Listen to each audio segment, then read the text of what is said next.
Korattur railway சுரங்கப்பாதை வடிவமைப்பின் போது சுரங்கப்பாதையிலிருந்து மேற்கு பக்கத்தில் படிக்கட்டு பாதையிலிருந்து இரயில்வே நிலையத்தின் நடைமேடை எண் 1 அரக்கோணம் மார்க்கம் செல்ல பாதை கொடுக்கப்பட்டிருந்தது.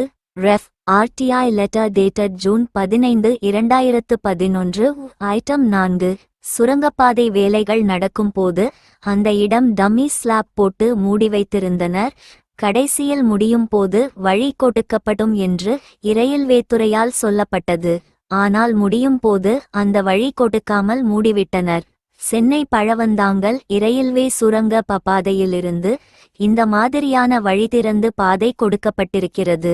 இந்த வழி அந்த பகுதி மக்கள் இலகுவாக இரயில்வே நிலையத்தை அணுக உதவிகரமாயுள்ளது. இதேபோல இங்கும் இணைப்பு வழியை திறந்தால் பொதுமக்கள் இரயில்வே நிலையத்தை பாதுகாப்பாக அணுக உபயோகமாயிருக்கும்.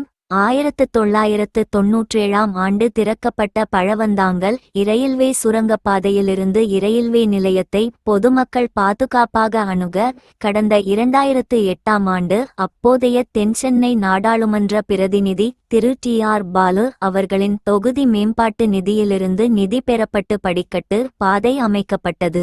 இதைப்போல கொரட்டூரிலும் அமைக்க நம்பகுதி சென்னை மாநகராட்சி உறுப்பினர் திருமதி உஷா நாகராஜ் அவர்களிடம் அம்பத்தூர் திமுக கிழக்கு மாவட்ட செயலாளர் திரு MTR நாகராஜ் அவர்கள் மூலமாக கோரிக்கை வைக்கப்பட்டுள்ளது.